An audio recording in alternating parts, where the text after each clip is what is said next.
All right. So we finished chapter 3, and by extension, the very first section of Majesty and Monotony, where I focus primarily on hard sciences with data using topics that I've studied in an academic sense, read research papers on, have gone to school for. And now we're moving on to section 2, which is a little bit broader and focus less on science specifically and more on general school subjects that essentially everyone learns going from very first years of preschool and kindergarten all the way up to the end of high school. I call this section Pillars of Knowledge, and if you go through and read the title of each chapter, you'll notice a very obvious and consistent pattern in which I call each subject a type of power, obviously derived from the idea that knowledge is power. And I go through all of the primary school subjects, that being history, mathematics, science, literature, and I also sprinkle in something about culture at the very end. And first topic that I go through is history, which I thought would be a good place to start since the very first chapter of the book was essentially a very abridged history lesson. I've heard several professional historians and even scientists kind of distinguish those two fields, that being science and history, as if they're completely separate topics. And a main part of this chapter, and by extension, this whole uh, part of the book with all these different pillars of knowledge, is essentially my way of justifying partly for myself, but also for people who may have been like me, who have wondered, okay, well, why am I learning this in school? How will this ever be useful for me in the future? Which I think is a common perspective that a lot of young people have when they're going through school. Why do I need to learn geometry? Why do I need to learn how to calculate the slope of a line if you're in the case of mathematics? Why do I need to learn the history of Rome? Why do I need to learn how the Atlantic slave trade worked? Why do I care about ancient Mesopotamia? Why do I care about how to calculate the standard deviation of a bunch of data that I collect in a chemistry lab? Pick a topic, any topic, and you can always find someone who's concerned and wondering about whether or not their time is being wasted, essentially. Now, it's my personal belief that there is no useless information as long as you're able to figure out where that knowledge is best applied. So, what do I mean when I say that? Well, you can know some Jeopardy facts, like, for example, the height of Mount Everest. That in of itself is more or less useless as it is. It's just a number you can memorize or not. It may have zero bearing on your life whatsoever. However, if you're able to take that knowledge, if you're able to know where to find it, so that way you don't have to keep it stored in your memory banks, you can just look it up at them, whether it's in a book, the internet, whatever means that work best for you, you can use that information as context to piece together a more holistic understanding of how the world works. In the example of Mount Everest, its height you can relate to the height of the ocean, the height of major buildings, looking at how tectonic activity works, which connects to how the Earth moves and changes its shape, which dictates all different types of things, whether it's various other living organisms on the planet, climate, ocean currents, our food by extension, because since we eat plants and animals, we should probably care about how those different systems are interacting with one another and how they can change, how places can become, um, can go from, I should say, deserts to tundras from oceans to barren wastelands, and from tropical rainforests to urban cityscape. And so connecting all of these different fields that we've become so accustomed to separating in our everyday lives. We go to school for this, and we don't even care about this. I go to school for economics, but I don't care about Shakespeare. Or I go to school and I just study physics. So why do I need to know anything about law? Even though all those things affect our lives in some sense or another. So by no means am I saying that you should attempt to become an expert at every single subject, not by a long shot. Really, the intention of this section of the book is just to demonstrate and to justify the benefits of learning as many different things as possible. Because you never know when something might come in handy in any aspect of your life. How knowing the events of some uh, event in a long distant civilization can relate to what's happening in your modern day life. How learning basic math skills can help you with something like doing your taxes and anything in between. So as long as you can connect knowledge to um, something in your everyday life, I don't think that there's anything not worth at least knowing, whether or not you actually memorize it.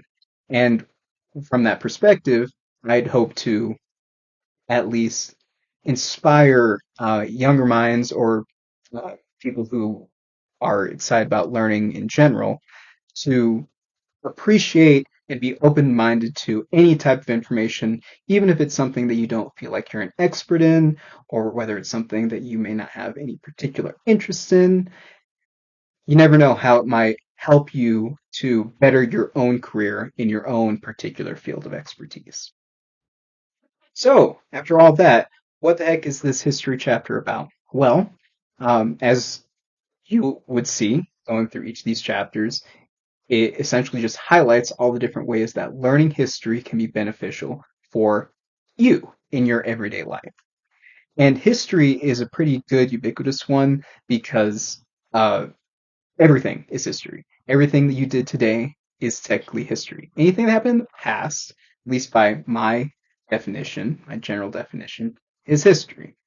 And the reason I brought up the distinction that a lot of historians and scientists make when they bifurcate those two fields, well, I've heard historians, for example, say, okay, well, formation of the Earth, uh, anything before written history, that's all science, right? We use uh, radiometric dating and geology to study the history of the Earth, prehistoric animals, all that stuff before humans ever showed up.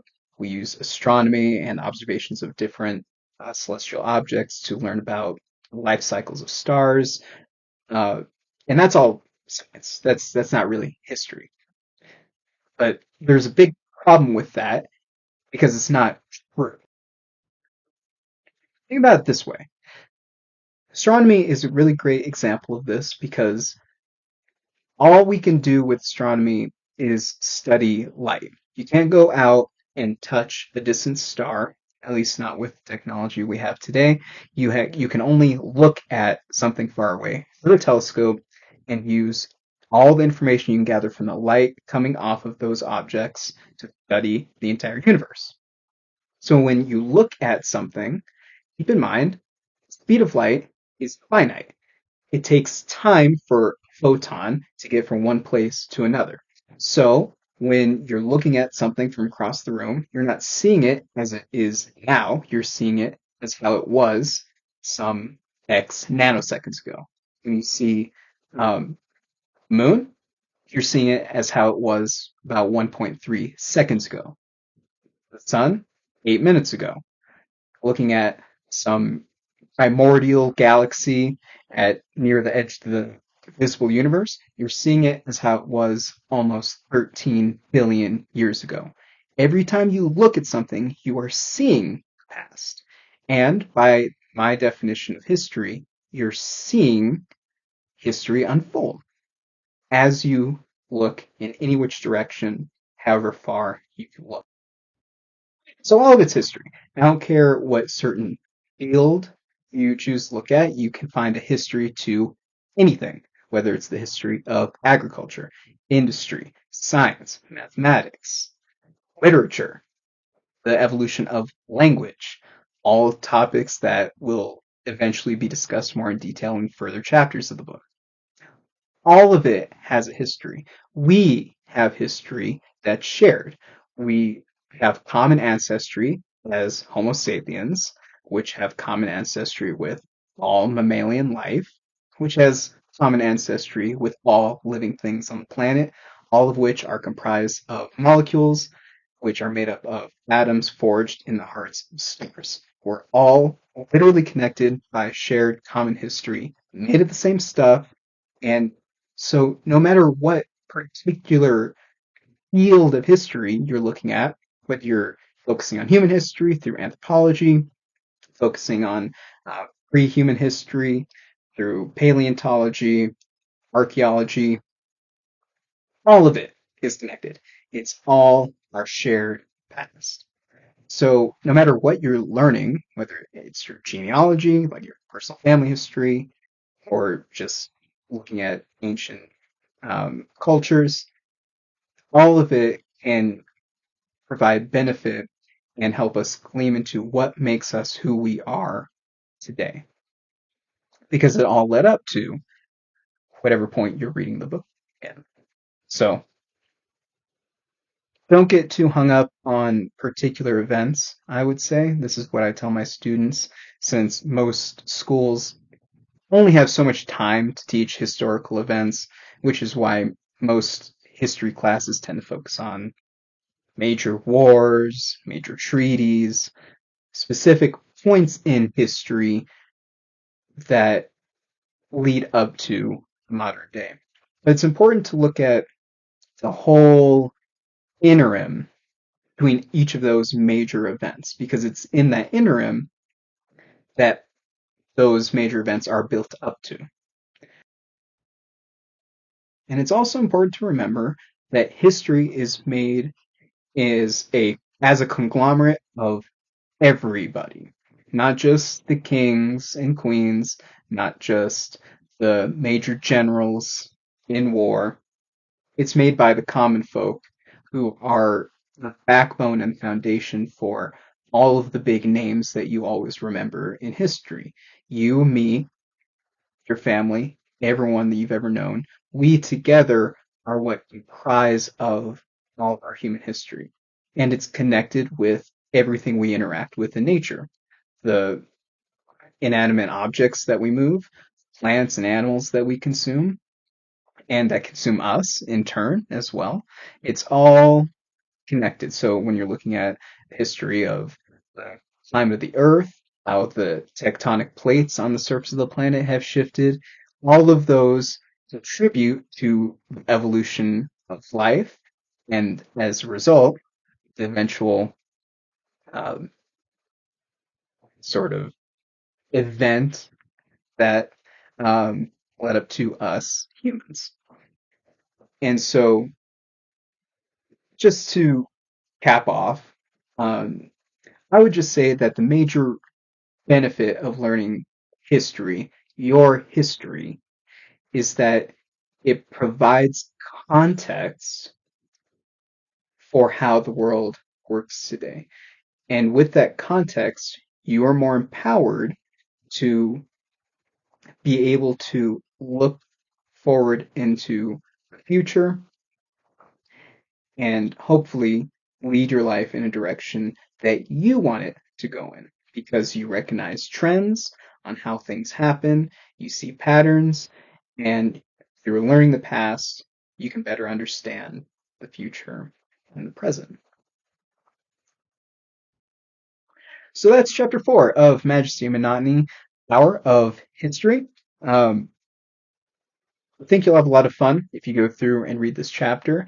As always, I will attach a link to where you can purchase the book for yourself as either Kindle or a paperback. And you can also read the first chapter for free through Wattpad. I don't think you even need to sign in for an account, so you can get an idea of my writing style and whether or not you actually would like to continue reading further into the book.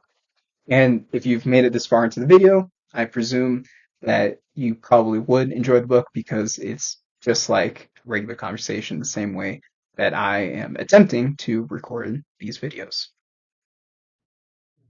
Lastly, if you have any feedback on the book or any of my other writing, please feel free to leave a comment down below. And I look forward to chatting with you more in the next video. Have a great day.